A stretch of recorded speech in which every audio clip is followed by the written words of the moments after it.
Oferecimento Bradesco. Entre nós, você vem primeiro. Boa noite. Boa noite. A partir de junho agora, a Receita Federal vai proibir o uso de telefone celular, pelos funcionários do Aeroporto Internacional de São Paulo, em Guarulhos. A ideia é dificultar a ação de traficantes que andam enviando drogas para fora do país. Uma investigação da Polícia Federal descobriu que funcionários envolvidos com o tráfico passavam informações de dentro do terminal para integrantes da quadrilha. A medida passa a valer a partir do dia 1º de junho nas áreas restritas do terminal de passageiros e no pátio dos aviões do Aeroporto Internacional de Guarulhos, em São Paulo. Só vão poder ser utilizados os aparelhos cedidos e autorizados pelas empresas, que não devem ser usados para fins pessoais. Além disso, o registro de fotos e vídeos deve ser bloqueado. Para que pessoas não possam colher imagens numa área pública, transmitir para uma área restrita, fazer comunicações através de aplicativo, transmitir imagens e, com isso, potencializar a atividade criminosa no aeroporto. A mudança acontece após 2 brasileiras de Goiânia que fizeram conexão no aeroporto de Guarulhos serem presas na Alemanha no começo de março por tráfico internacional de drogas. Um funcionário colocou as etiquetas de identificação da bagagem delas em 2 malas carregadas com 40 quilos de cocaína. O caso repercutiu internacionalmente e a Polícia Federal fez uma operação contra os funcionários do terminal que facilitavam o despacho de malas com drogas para o exterior. Eles se comunicavam e passavam informações aos traficantes quando estavam na parte restrita das bagagens. Até agora, 7 pessoas estão presas e respondem pelos crimes de tráfico internacional de drogas e associação criminosa. Nessa segunda fase da operação, a Polícia Federal chegou a mais 2 envolvidos no esquema. Um deles tinha a função de coordenar a ação e ajudar na troca das etiquetas das bagagens. Um dos suspeitos foi preso no trabalho e o outro conseguiu fugir. Veja agora outros destaques do dia. Polícia investiga rapper britânico que tirou fotos com armas no Rio de Janeiro. Alemão, dono de pousada na floresta amazônica, é suspeito de abusar de menina com a conivência da mãe. Piloto escapa da morte em queda de caça da Força Aérea Espanhola. Premier japonês diz a Lula que visto vai deixar de ser exigido dos brasileiros. O uso de bonecos em tratamento diminui a dor de crianças com câncer.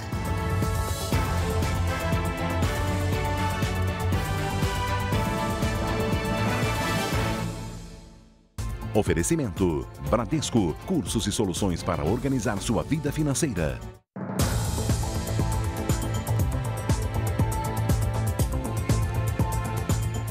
Um ex-policial militar, suspeito de envolvimento com a milícia, foi morto a tiros num estacionamento no Rio de Janeiro. A polícia acredita que tenha sido um assassinato por encomenda. Eram 3 horas da tarde no estacionamento de uma pet shop. O ex-PM André Elias Pereira Oliveira caminha ao lado da esposa. Ele empurra um carrinho de compras. Quando chega perto do veículo, 2 homens aparecem armados e disparam contra o ex-agente. A mulher entra em pânico e sai correndo. Neste outro ângulo, é possível ver o momento em que os criminosos descem de um carro que já estava estacionado, esperando pela vítima. André Elias era conhecido como Deco. O ex-PM foi expulso da corporação em 2014, por envolvimento com uma milícia que atua aqui na zona oeste do Rio de Janeiro. 2 anos depois, Deco foi investigado pela Delegacia de Repressão às Ações Criminosas Organizadas. Na época, os policiais encontraram armas, carregadores e um colete à prova de balas dentro do carro dele. Deco não foi condenado em primeira instância. Somente em 2019, o Ministério Público do Rio recorreu da decisão e determinou a prisão preventiva em regime semiaberto. Após o assassinato, o estacionamento da loja passou por uma perícia. A polícia acredita que o crime tenha sido premeditado. A polícia prendeu mais um suspeito de envolvimento num assassinato em Goiânia. Ele estava num ônibus que seguia para o Paraná. Entre os presos está uma influenciadora que costumava exibir uma vida luxuosa nas redes sociais. A polícia prendeu Getúlio Júnior Alves dos Santos quando ele tentava fugir de Goiás. Ele foi preso num ônibus que fazia o trajeto entre Goiás e o estado do Paraná. Com a prisão, resta apenas um foragido, Leandro Silva Rodrigues. Outros 3 suspeitos foram presos esta semana. Entre eles está a influencer Ieda Freitas, conhecida por ostentar viagens e uma vida luxuosa nas redes sociais. Ela é suspeita de envolvimento em um homicídio cometido pelo namorado Antônio Luiz de Souza, conhecido como Tonzinho, e que também está preso. A Ieda, ouvida informalmente, no momento da prisão, ela falou que depois do crime, ela e o Antônio fugiram para a cidade de Palmas. Não chegou a confessar explicitamente a participação no homicídio, mas quem foge depois de um crime provavelmente tem algum envolvimento. O crime aconteceu em março do ano passado. As investigações apontaram que a vítima, Douglas Henrique Silva, vendeu um ponto de drogas para Tonzinho, que deveria fazer um pagamento semanal de R$6 mil. As parcelas começaram a não ser pagas. Diante da cobrança de Douglas, Tonzinho ofereceu um carro para quitar parte da dívida. No dia seguinte, com a promessa de pagar o que faltava, armou uma emboscada que terminou em assassinato. A prisão temporária dos suspeitos pode ser estendida. Nós decretamos por 30 dias para que durante esse período, então, a autoridade policial possa fazer um trabalho de investigação. Esse prazo pode ser prorrogado por mais 30 dias. Um caça da Força Aérea Espanhola caiu no complexo militar em Zaragoza. O acidente foi durante um voo de exibição. O piloto testava manobras para uma apresentação num feriado nacional. Nas imagens divulgadas nas redes sociais, é possível ver a queda do caça seguida por uma explosão. De acordo com autoridades, o acidente teria sido provocado por problemas técnicos. O piloto conseguiu ejetar o assento, mas teve fraturas pelo corpo. O chefe do principal grupo paramilitar da Rússia anunciou a tomada da cidade de Bakhmut, na Ucrânia. Essa região é estratégica, é alvo de disputa há mais de 10 meses. Num vídeo postado nas redes sociais, integrantes do grupo Wagner aparecem com armas e bandeiras da Rússia, comemorando a vitória. O objetivo, segundo eles, é entregar o controle de Bakhmut aos militares russos na semana que vem. Novos bombardeios foram registrados ao longo do dia. Já o exército ucraniano nega ter perdido o controle da área.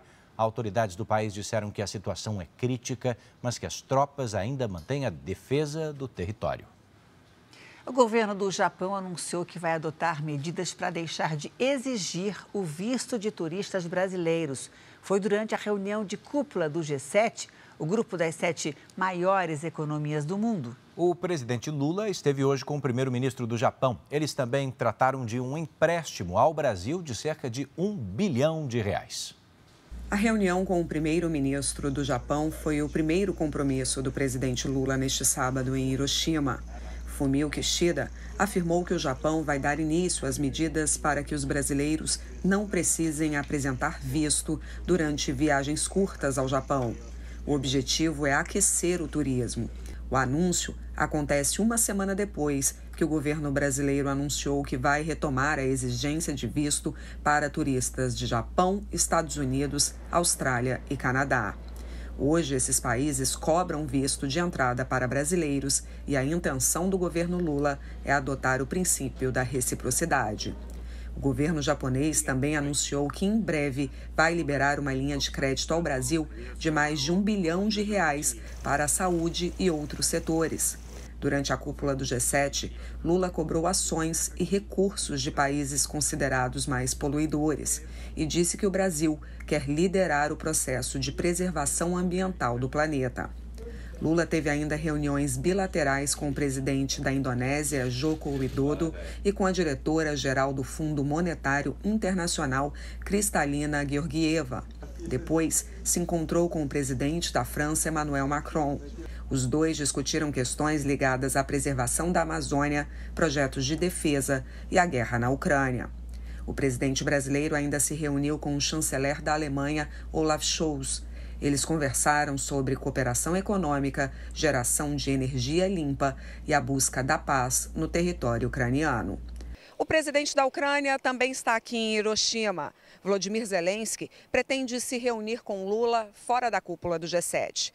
Mas ainda não acertaram quando seria esse encontro. O presidente americano Joe Biden foi outro que sinalizou que gostaria de conversar com o presidente brasileiro. Na pauta estaria a guerra na Ucrânia.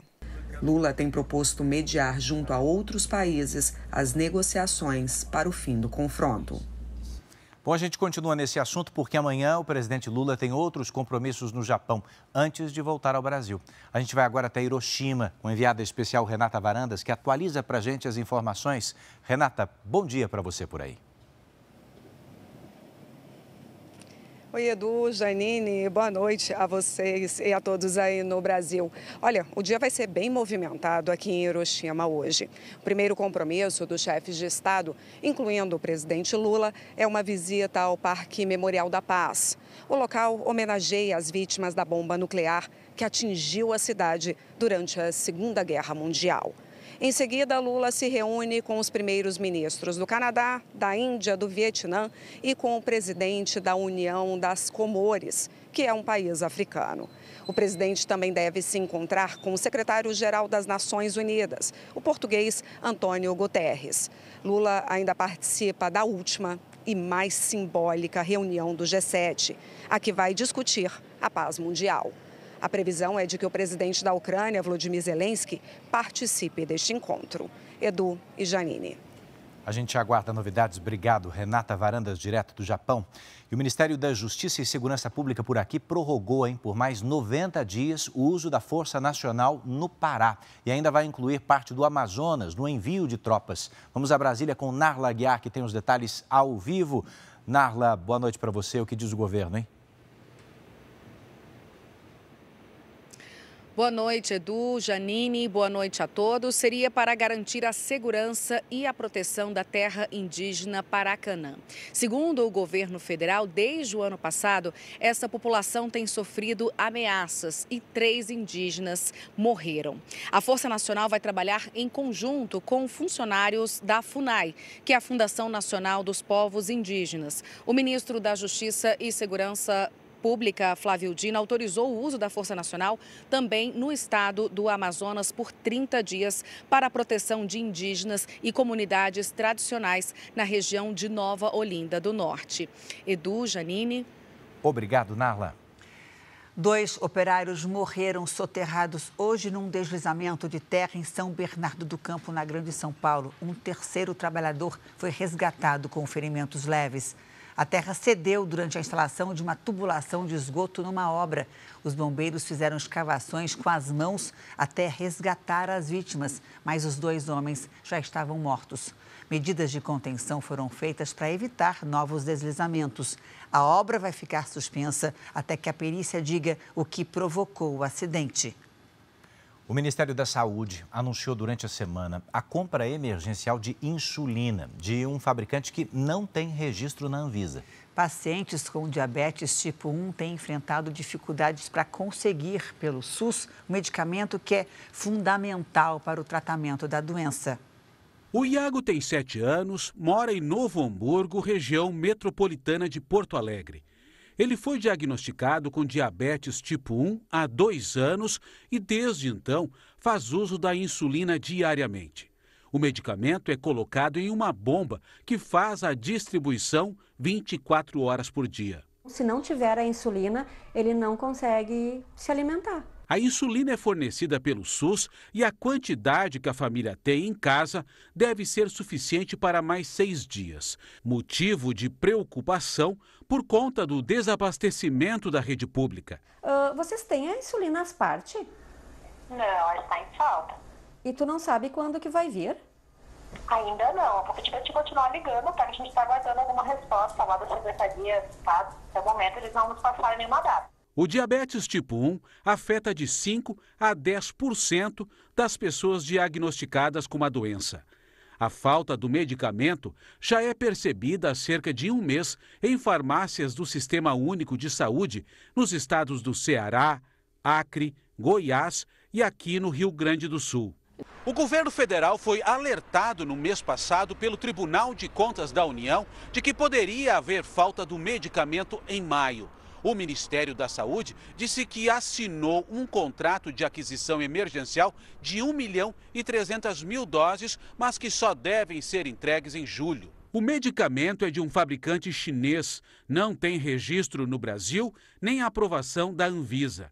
Mesmo sem estudos que garantam eficácia e segurança para os pacientes, a Sociedade Brasileira de Diabetes concorda com a compra. Esse análogo de insulina de ação rápida é aprovado na China e pela agência regulatória da China, e essa agência regulatória faz parte desse Conselho Internacional de Harmonização de Produtos Farmacêuticos. Enquanto o medicamento não chega, o Ministério da Saúde tenta fazer o remanejamento entre estados. Enquanto isso, o Iago espera pelo avanço das negociações. Eu posso morrer, ir para o hospital, ir para a maca. Donos de salas comerciais num prédio de São Paulo acusam de fraude a empresa contratada para cuidar das contas desse condomínio. O rombo passa de R$500 mil e a polícia investiga o caso. As contas deste condomínio comercial na capital paulista pareciam estar em ordem. Era o que os comprovantes indicavam, mas a realidade era outra. No balanço financeiro constava que o prédio tinha pouco mais de R$300 mil em caixa. Mas, ao comparar com o extrato bancário, veio a surpresa. O saldo do condomínio era de só R$1.100. Além disso, as despesas básicas, como luz e água, não foram pagas. O prejuízo ultrapassa R$500 mil. Além de retirar o dinheiro da conta, nós temos o rombo de contas em aberto e a gente precisa quitar uma parte dessas contas. A gente precisa negociar e quitar. E para isso a gente elencou e determinou em assembleia que vai ter um rateio extraordinário. Há 5 anos a administração é feita por uma empresa particular. Mas só agora o síndico descobriu que a arrecadação do prédio era transferida para uma conta bancária coletiva, onde era depositado dinheiro de diversos condomínios, a chamada conta pool. Nesta declaração enviada ao síndico, a administradora admite que transferiu, sem o conhecimento dele, todos os valores disponíveis na conta do condomínio para essa conta pool. Afirma ainda que os valores foram utilizados para pagamentos de obrigações de outros condomínios.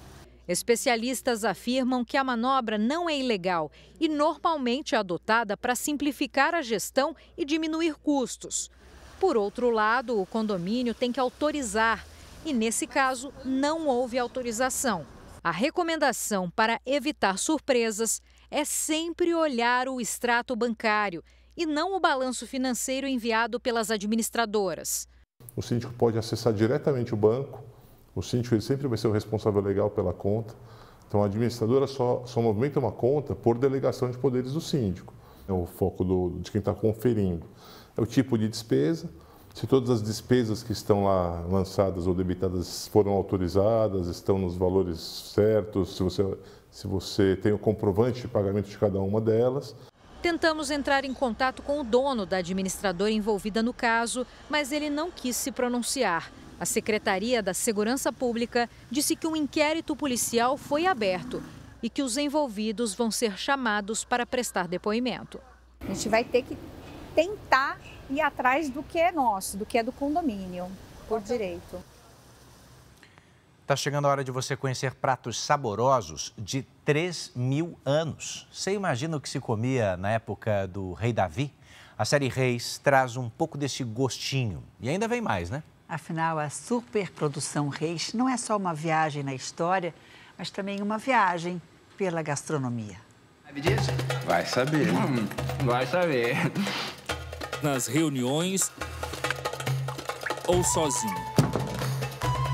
Sempre é um bom momento para comer ou beber na série Reis. E faço leite. Mas é claro. Mas quem assiste pode ficar na dúvida se os atores comem mesmo. Esse assunto me apetece. A arte cenográfica da série Reis é um episódio à parte da superprodução. Olha só essa mesa com os alimentos da época. Que mesa linda! E é tudo de verdade. Passa por um processo de pesquisa para chegar nessa produção toda aqui. A arqueologia, ela consegue encontrar muitos desses alimentos petrificados. A gente tem algumas receitas preservadas. Que tipo de insumos existem naquela época específica? Quais são as rotas de comércio que possibilitam alguns tipos de alimentos e outros não? A gente tenta ser o mais fiel possível em tudo, no figurino, na arte, nas comidas que eram da época, para que as pessoas possam sentir que a mensagem chegue com a maior veracidade possível. E qual a comida mais comum naquela época? Um elemento fundamental nessa culinária era pão, e aí feito ou de cevada, ou de semolina, ou de trigo. Com um punhado de farinha e um pouco d'água, você faz um pão no meio do deserto, numa estrada, em qualquer lugar, e você consegue nutrição suficiente para um trabalho muito extensivo, muito pesado. Eles usavam muito os pães com frutas secas, com tâmaras, com recheio, com compota de tâmara, compota de figo, compota de... enfim. Então, a gente tem também aqui isso. O trabalho é gigante. A produção de Reis chega a preparar 2.000 pães por semana. Pãezinhos quentinhos chegando. Para reproduzir fielmente a alimentação da época do rei Davi, foi preciso estudar também os móveis e os modos à mesa. Pelo visto, você vai ter que fazer mais pães todos os dias. Eu faço. Você tem uma mesa mais baixa, você tem banquinhos ou almofadas que você pode se mobilizar, virar, sentar. Tudo era feito com a mão. Você pegava o pão, se tivesse carne ou queijo, com a própria mão você cortava, colocava, misturava e você comia. Que delícia esse pãozinho! Maca! A água tinha de ser de uma fonte confiável. Se você, por exemplo, mora em uma cidade específica e tem um poço que já foi testado, que alguém já provou, não passou mal, aquela água é segura. Olha só, madeira talhada aqui mesmo? Sim, tudo talhado aqui. E aqui, esse daqui já é um copo diferente, né? Parece uma cerâmica? Sim, esse já é de cerâmica. Também havia copos de metal. E para o rei Davi... Ele já começa a usar copos de ouro, de prata, de bronze, né? Porque ele já está num contexto de palácio. Copos, travessas, tigelas. Todos os utensílios são feitos conforme evidências históricas. A grande maioria dos objetos são produzidos aqui dentro. Pré-produção, a produção e pós-produção, a gente tem ali uma equipe que pensa em tudo. Prontinho. Desculpem a demora. A gente tem até uma cena que o Benaia, ele vai comer um pãozinho e dá vontade de comer o pão que ele tá comendo. Não. Esse aí não é o seu, não. E a Ariela fala, não, você não vai comer esse aí, não. Aí ela dá um biscoito horrível pra ele. Pronto. Tá muito ruim. Chegou a hora de tirar a dúvida sobre os atores. Será que eles só fingem que estão comendo? O pessoal da arte vira as costas, estou lá comendo, sabe? As comidas são maravilhosas. O pessoal come de verdade. O elenco agora está comendo desenfreadamente. Eu entendo eles. Que você não chega a O trabalho na cozinha da série Reis não para. Tudo para enriquecer ainda mais a 7ª temporada, que está chegando. É quando ele está na ascensão militar, como rei, como homem. E é quando acontece o grande pecado de Davi. Nós vemos um altíssimo Davi, e depois a queda e depois ele se levantando depois dessa queda. A 7ª temporada da série Reis, o Pecado, estreia terça, às 9 da noite, aqui na Record TV. E para acompanhar as novidades da superprodução Reis, é só acessar r7.com. Lá você encontra bastidores, fotos e vídeos exclusivos das gravações. A seguir, os detalhes exclusivos de depoimentos sobre a investigação dos bloqueios da Polícia Rodoviária Federal no segundo turno das eleições. Supremo Tribunal Federal pode acabar com visitas íntimas em presídios. Fim da medida divide opiniões entre especialistas.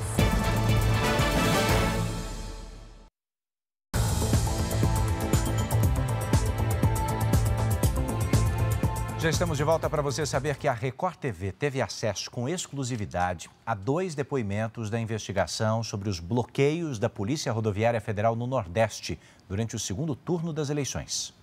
Os depoimentos são do ex-diretor-geral da Polícia Federal, Márcio Nunes, e do ex-superintendente da Polícia Federal na Bahia, Leandro Almada. Eles confirmaram que o então ministro da Justiça, Anderson Torres, participou de uma reunião poucos dias antes do segundo turno das eleições. No encontro, o então diretor-geral da PF teria pedido à Superintendência Baiana efetivo máximo da Polícia Federal no dia da eleição e o uso de reforços da Polícia Rodoviária Federal.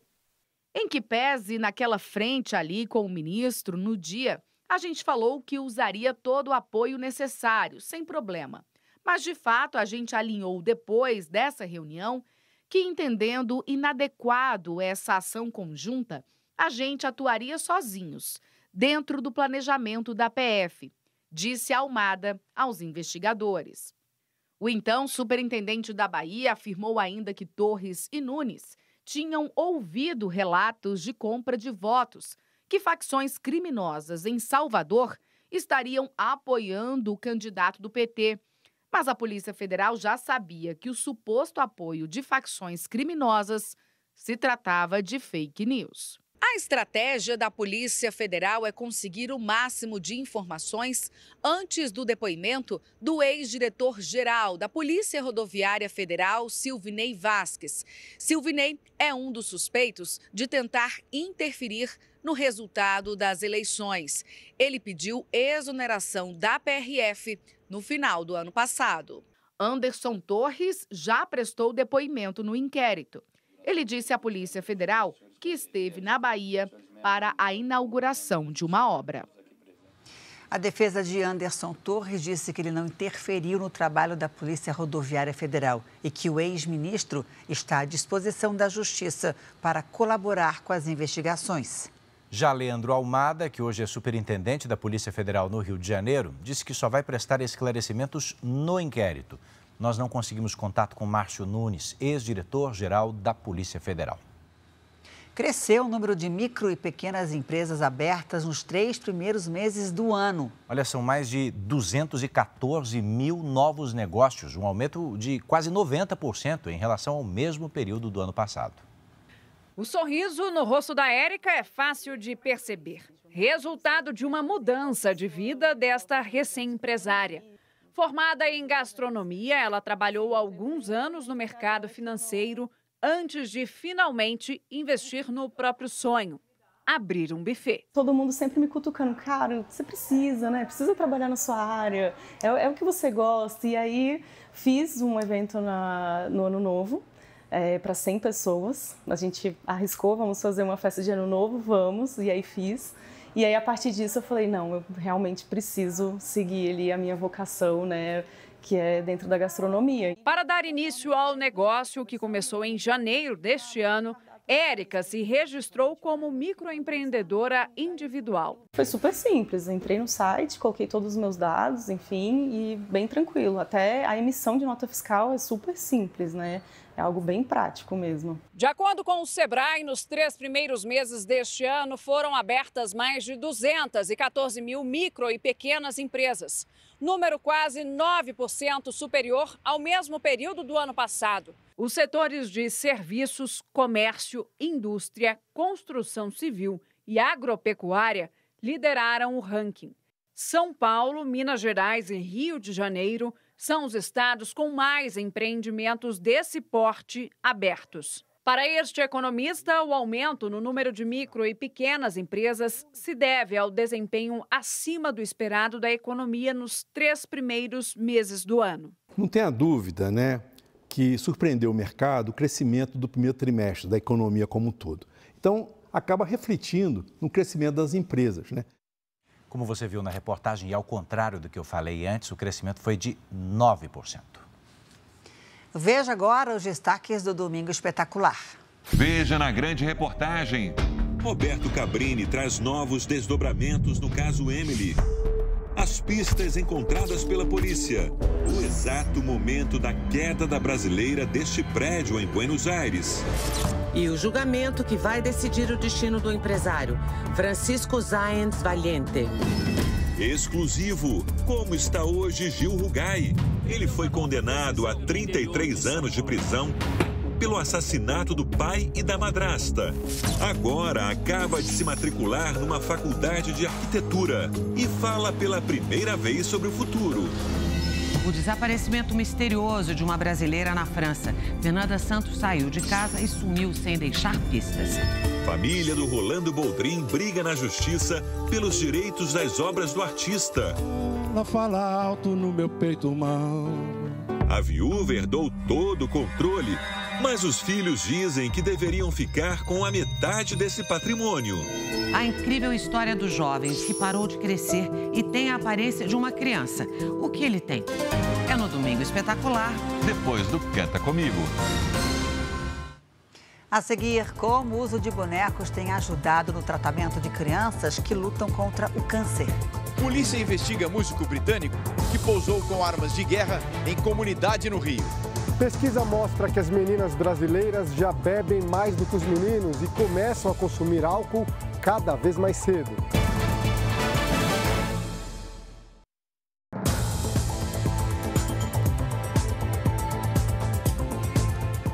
A polícia investiga um rapper britânico que apareceu armado numa comunidade no Rio de Janeiro. Ele mesmo publicou numa rede social as imagens que deram início a essa investigação. Este músico britânico está na mira da polícia do Rio de Janeiro. O rapper Central C veio ao Brasil para gravar uma música em parceria com um cantor de rap brasileiro. A visita, no entanto, chamou a atenção das autoridades depois que ele postou fotos exibindo o que seriam armas. A investigação pretende descobrir se as armas são verdadeiras ou réplicas.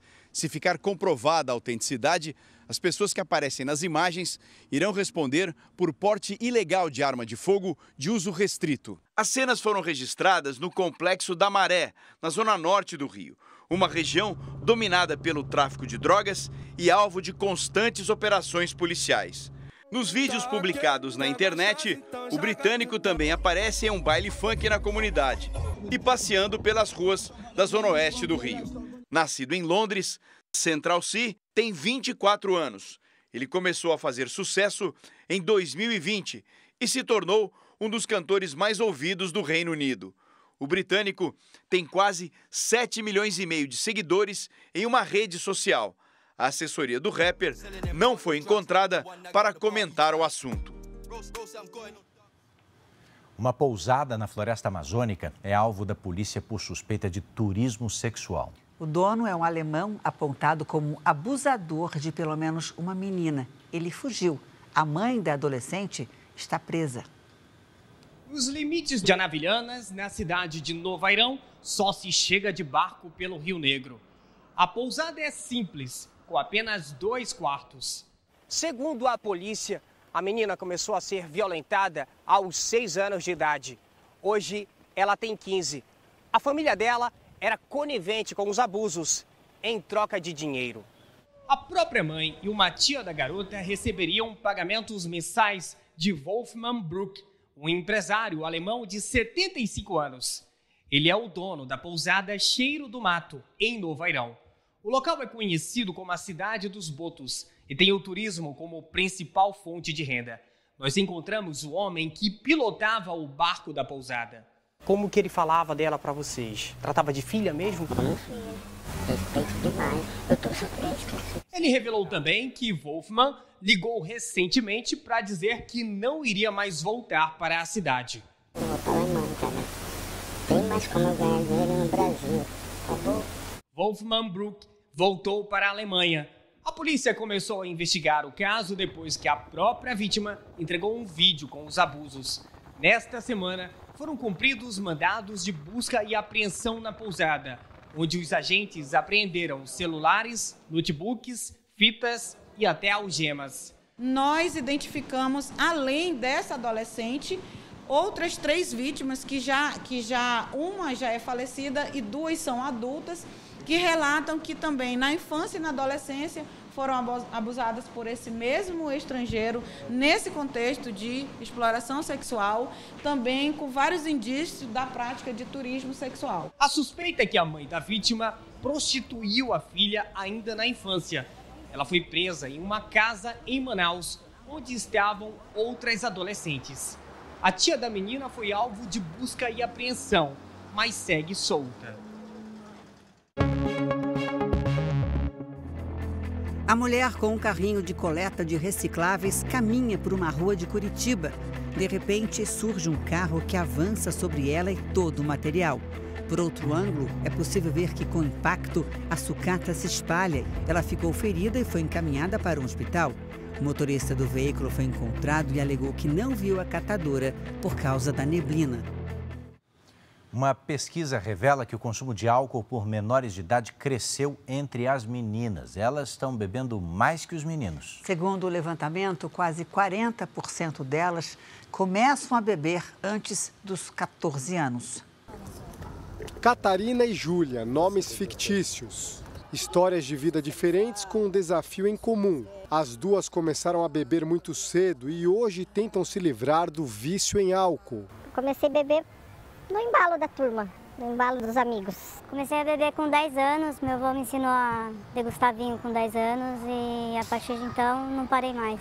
Relatos assim se repetem cada vez mais na geração atual.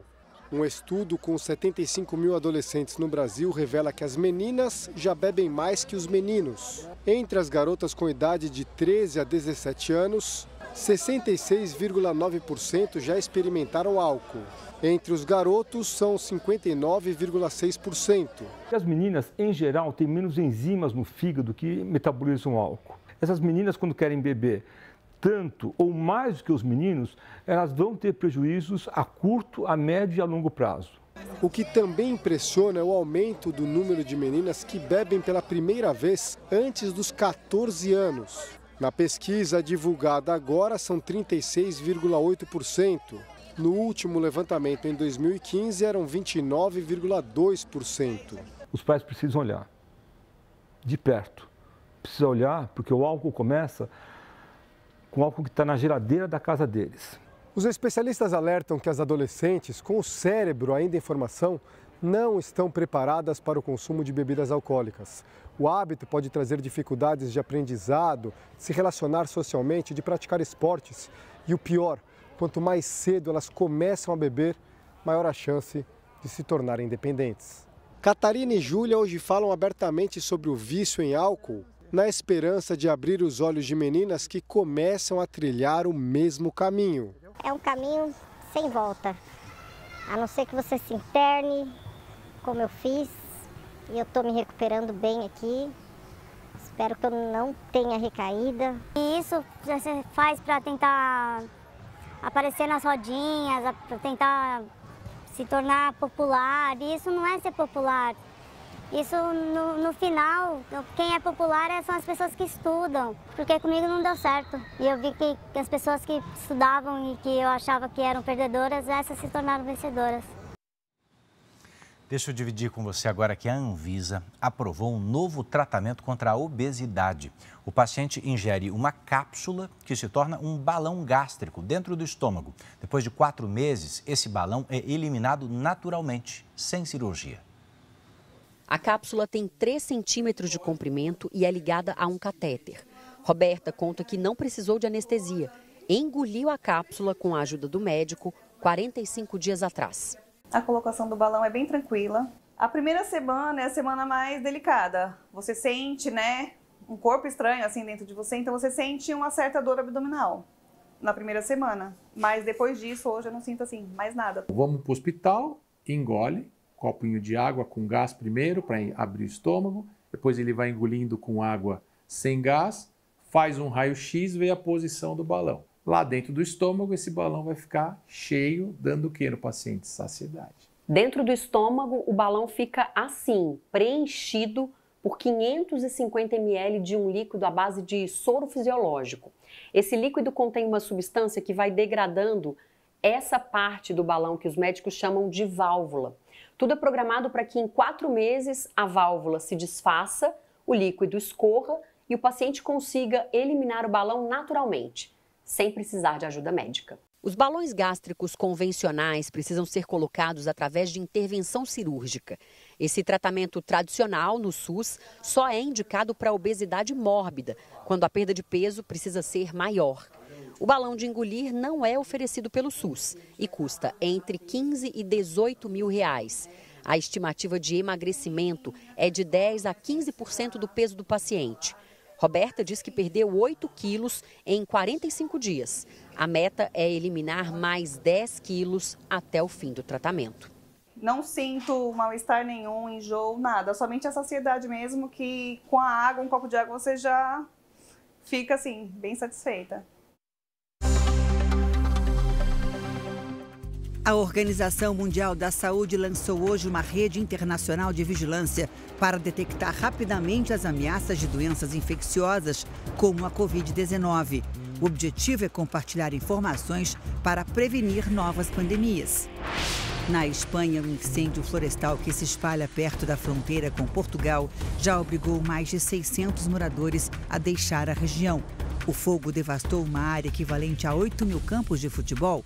Os bombeiros enfrentam dificuldades para conter as chamas por causa da ventania. No norte da Itália, bombeiros trabalham para resgatar centenas de moradores ilhados depois que a chuva provocou inundações e deslizamentos de terra. 16 pessoas morreram nas enchentes.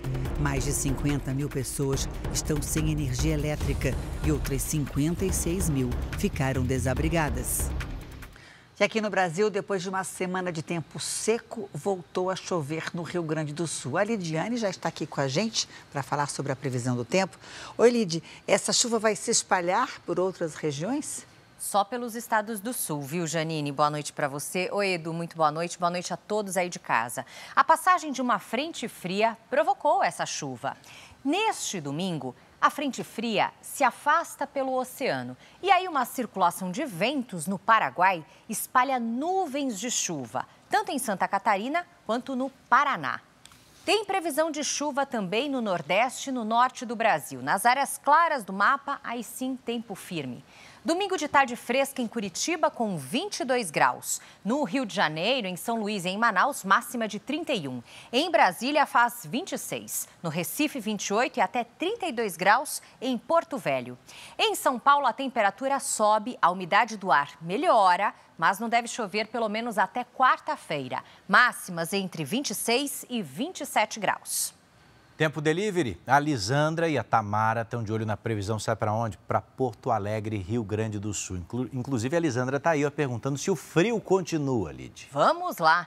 Oi, Lisandra. Tamara, boa noite para vocês. Meninas, o domingo será mais frio mesmo, com 16 graus logo cedo e até 23 à tarde. Inclusive tem previsão de chuvinha leve, o que aumenta aquela sensação de frio. Mas a partir de segunda-feira, tempo firme e calorzinho. Vejam só, na terça faz até 26 graus. A vez agora é do Robertson, de Manaus. Ele quer saber como é que fica a previsão para a semana. Vamos lá, olha ele aqui na nossa tela. Oi, Robertson. Se prepare para dias de tempo bem instável e abafado. Tem sol e chuva a qualquer hora na semana. Máxima de pelo menos 31 graus até terça-feira. Previsão personalizada para qualquer cidade do Brasil e do mundo é aqui no Tempo Delivery. Mande seu pedido pelas redes sociais com a hashtag #VocêNoJR. Janine, Edu, bom domingo. Obrigada, Lid. Bom domingo também para você. Obrigada. O Supremo Tribunal Federal analisa se a revista íntima deve ser mantida nos presídios brasileiros. Esse julgamento foi suspenso sexta-feira, mas a discussão ainda divide opiniões. Esta mulher, que não quer se identificar, conta que já passou por constrangimento ao visitar o irmão numa penitenciária em São Paulo. Ele mandava baixar a calça até o tornozelo e depois ela mandava virar de costa. E depois subia a blusa até o pescoço, tinha que abrir a boca até pôr a língua para fora. e depois ele pegava o top e puxava para ver se tinha algo escondido. Essa é uma realidade na maioria dos presídios do país. Um estudo recente mostra que quase 80% dos familiares de presos já enfrentaram situações desconfortáveis e até vexatórias antes das visitas. Na chamada revista íntima, homens e mulheres precisam tirar a roupa e agachar sobre um espelho. Acho um exagero uma mãe de 70 anos de idade ter que ficar nua, agachar, pular 3 vezes para se tentar descobrir se ela carrega alguma droga ou algum telefone celular nas suas partes íntimas. Não pode ser dessa forma. Esse criminalista critica os excessos, mas lembra que a prática tem o objetivo de impedir a entrada de substâncias e objetos ilegais nas unidades. A questão da entrada da droga nas unidades prisionais é uma realidade, por isso essa preocupação tão veemente dos agentes penitenciários. Substâncias proibidas como cocaína, drogas e similares, e também componentes eletrônicos, como chips, como componentes que podem formar um telefone celular. Foram as denúncias de abuso durante as revistas íntimas que levaram o tema ao Supremo Tribunal Federal. Nesta sexta-feira, os ministros julgavam se o procedimento viola os direitos humanos e se as provas encontradas durante as revistas podem ou não ser incluídas em processos. A corte chegou a formar maioria para proibir a prática e sugerir um prazo de 24 meses para que os estados instalem equipamentos de inspeção corporal que substituam as revistas. O julgamento acabou suspenso porque o ministro André Mendonça, que havia votado pela proibição, mudou de posicionamento. As revistas íntimas nos presídios, para o relator da ação, o ministro Edson Fachin, violam a dignidade das pessoas e por isso não são compatíveis com a Constituição. Para o ministro, as buscas pessoais só devem ser realizadas se depois da utilização do scanner corporal ainda houver indício de tentativa de entrada com algo ilícito. Essa revista ela tem que ser aplicada de pessoa para pessoa. Por exemplo, evitando que a pessoa fique nua, ferindo garantias constitucionais daquele cidadão que tem direito de visitar o seu parente, como também deve ter a sua dignidade respeitada. Ministros que se opõem à proibição, como Alexandre de Moraes, por exemplo, afirmam que nem toda revista íntima deve ser automaticamente considerada abusiva e que o procedimento pode ser realizado desde que protocolos rigorosos sejam seguidos. O Estado terá de investir economicamente para essa tecnologia. Se não o fizer, os moldes da revista íntima que nós conhecemos estão prejudicados e aí pode acontecer várias coisas danosas ao sistema prisional brasileiro. Oficinas especializadas na instalação do chamado kit gás têm sofrido com a falta de clientes, isso em todo o Brasil. A adaptação de carros para o gás natural veicular caiu 90% no primeiro trimestre do ano. A oficina do Rafael, em Porto Alegre, é especializada em instalação de gás natural veicular. Em 2021, eram cerca de 20 conversões por semana. Hoje o movimento está assim, parado. No primeiro trimestre deste ano, ele fez uma instalação por mês do chamado kit gás. Estamos sobrevivendo, na verdade, só de manutenção mesmo.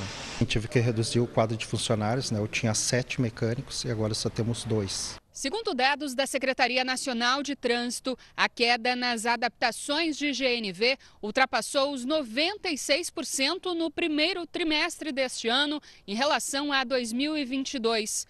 Um dos motivos é o preço do gás, cada vez mais próximo ao da gasolina. O que eu já tenho, ainda pretendo continuar, Porque como o meu carro é automático, ele consegue fazer um pouco mais do que a gasolina. Entre janeiro e março de 2022, mais de 260 mil pessoas passaram a usar o gás como o combustível do carro. No primeiro trimestre deste ano, foram pouco mais de 10 mil conversões. Para este especialista, a economia feita com o uso do gás acaba investida nas manutenções mais constantes do carro. A longo prazo ele acaba saindo mais caro, ele tem uma manutenção, principalmente no sistema de ignição, ele compromete um pouquinho mais do que o combustível líquido. De acordo com especialistas, o gás natural tem rendimento de 20% a 30% a mais do que a gasolina e vale mais a pena para quem roda mais de 200 quilômetros por dia, como é o caso de motoristas de aplicativo ou taxistas. E para quem já tem o kit instalado, o GNV ainda é mais vantajoso. Então, para mim, está sendo acessível mesmo. O aumento de casos de tuberculose tem preocupado autoridades da saúde. Em Campo Grande, quem trabalha em unidades de atendimento voltou a usar a máscara facial para evitar o contágio. Depois da Covid, a tuberculose é a doença infecciosa com maior risco de morte e que atinge diretamente os pulmões do paciente. Um dos exames clínicos que auxilia no diagnóstico é a radiografia do tórax. No ano passado, o país registrou quase 80 mil casos da doença, cerca de 5% a mais que em 2021. Preocupado com o aumento de novos casos, o Ministério da Saúde vem reforçando ações de combate em parceria com os estados, para diagnosticar casos pouco avançados. Se a gente consegue identificar uma pessoa doente precocemente e a gente trata, a gente evita que essa pessoa transmita para outras pessoas. A tuberculose é uma doença transmitida pelo ar. O tratamento é longo, dura em média 6 meses e com medicação diária. O Brasil está entre os 30 países do mundo com maior índice de transmissão. Segundo o Ministério da Saúde, a meta é zerar até 2035 o número de famílias afetadas pela doença. Aqui em Campo Grande, 156 pessoas já testaram positivo para tuberculose. Cerca de 27% de novos casos a mais do que no mesmo período do ano passado. E para tentar frear o avanço da doença, quem trabalha dentro das unidades de saúde voltou a usar máscara de proteção. A ideia é evitar que enfermeiros e médicos se contaminem no atendimento básico, quando o paciente já chega com tosse, um dos principais sintomas da tuberculose. A gente fala muito do Covid, mas a máscara também impede outras doenças que são transmissíveis, como a tuberculose. Uma das maiores empresas de entretenimento do mundo enfrenta uma briga judicial com o governador da Flórida. A Disney anunciou que desistiu de construir um grande centro comercial no estado americano. A obra representaria um investimento equivalente a 5 bilhões de reais. O principal projeto cancelado é a construção de um complexo de escritórios que levaria cerca de 2.000 funcionários da empresa para a Flórida. Em um anúncio interno, um dos chefes da Disney afirmou que alguns desentendimentos com o governo do estado impediram o avanço das obras do campus. A empresa divulgou ainda o fechamento de um hotel de luxo da franquia de filmes Star Wars. A hospedagem, um sucesso entre os fãs, foi inaugurada no início de 2022 e deve encerrar as atividades em setembro. Além da Disney atrair milhões de turistas a seus parques todos os anos, a marca é de extrema importância para a economia da Flórida. São cerca de 75 mil postos de trabalho gerados pela empresa. Para a próxima década, a Disney planejava investir cerca de 80 bilhões de reais em negócios na região. A disputa política entre Disney e o governador Ron DeSantis começou em março de 2022, quando o então administrador da empresa, Bob Chapek, criticou legislações educacionais impostas pelo governo. Além disso, a Disney está processando DeSantis e aliados no Tribunal Federal americano por violações à liberdade de expressão. Futebol. Pelo Brasileirão, o líder Botafogo venceu o Fluminense no Clássico Carioca. Já o São Paulo venceu e aumentou a invencibilidade sob o comando de Dorival Júnior. No Morumbi, o São Paulo recebeu o Vasco e, como diz a música da torcida, toca no Caleri, que é... terceiro gol do atacante argentino nesse Brasileirão. Em rápido contra-ataque, o tricolor ampliou. Rodrigo Nestor deu um belo drible no zagueiro e chutou no alto. A resposta do Vasco foi rápida e 3 minutos depois, Léo Barros diminuiu, 2-1. No segundo tempo, a equipe carioca chegou ao empate com o paraguaio Galarza. Perto do fim, o zagueiro Beraldo colocou o São Paulo novamente em vantagem. E deu tempo até do jovem atacante Juan marcar o dele. Final 4-2. O São Paulo ainda não perdeu com o Dorival Júnior. São 9 jogos de invencibilidade, agora com 5 vitórias. Ainda no futebol, o técnico Carlo Ancelotti, do Real Madrid, e desejado pela CBF para o cargo de treinador da seleção, garantiu que não vai sair do clube espanhol. O técnico afirmou que deseja permanecer na Espanha até o fim do contrato com o Real Madrid. Ancelotti disse que recebeu garantias da diretoria do clube que o vínculo, que se encerra no meio do ano que vem, será cumprido. Tenho um contrato até 30 de junho de 2024 e que quero acabar com meu contrato. Multicampeão como treinador, Ancelotti, de 63 anos, conquistou 4 vezes a Liga dos Campeões. Era um dos nomes preferidos da CBF para assumir a seleção brasileira. O cargo está vago desde a saída de Tite, depois da eliminação na Copa do Mundo do Catar no ano passado. A conservação do meio ambiente é uma das preocupações do setor de vestuário mundial. As empresas investem em novas tecnologias de produção para diminuir o impacto na natureza, mas também para melhorar a própria imagem. 2 séculos depois de surgir como roupa de operários, o jeans hoje é um dos tecidos mais populares do mundo. Mas apesar de ser versátil e prático, o material tem um grande impacto ambiental. Componentes derivados do plástico, como o poliuretano e o poliéster, misturados ao algodão na confecção, dificultam o reaproveitamento do tecido. E um dos maiores problemas é o tingimento, que deixa a peça em diferentes tons de azul. Uma única calça jeans como essa tem que ser lavada 10 vezes durante o tingimento. Esse processo consome cerca de 10 mil litros de água. Isso sem falar na enorme quantidade de produtos químicos que são descartados na natureza. Pensando nisso, essa empresa israelense desenvolveu um método para tingir jeans de maneira mais ecológica, usando ondas de ultrassom para impregnar a tinta azul nas fibras do tecido. Segundo esse cientista, a técnica usa 85% menos água e metade da quantidade de energia em relação ao método tradicional. Além disso, muito importante é que a gente atende aos requisitos do mercado, completa ele. A mesma tecnologia de ultrassom foi usada pela empresa para fabricar máscaras antivirais durante o período mais agudo da pandemia da Covid-19. As peças eram revestidas com uma substância que destrói bactérias e vírus e se tornaram um sucesso de vendas em Israel. Tingido com ondas de ultrassom, o jeans fica mais caro do que as peças tradicionais, mas a empresa trabalha para tornar a produção competitiva no mercado têxtil. A companhia acaba de fechar parceria com 2 marcas da alta moda italiana e está de olho no Brasil. Os mercados brasileiro e o chinês são os maiores para os fabricantes de jeans, afirma um dos fundadores da empresa. Brincadeiras simples estão ajudando crianças a enfrentar tratamentos muito difíceis, como o do câncer, por exemplo. Em São Paulo, um hospital público usa bonecos parecidos com os pacientes para aliviar os impactos da doença. A descoberta do diagnóstico grave mudou radicalmente a vida de mãe e filho. Trocou a rotina da escola pela do hospital. Era muito doloroso ver isso.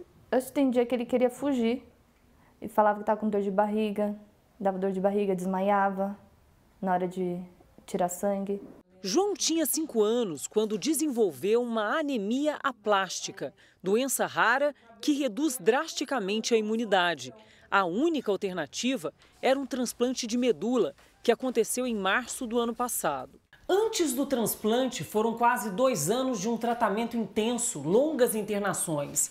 O que levou o João a desenvolver um quadro de apatia, isolamento, deixou até de brincar com o que mais gostava. Foi então que ele recebeu um presente muito especial no hospital mesmo, o boneco João, que ajudou a enfrentar momentos muito difíceis por conta de algumas semelhanças. No Instituto de Tratamento do Câncer Infantil em São Paulo, o boneco do João recebeu catéteres e sondas em miniatura e também perdeu o cabelo como dono por causa das sessões de quimioterapia.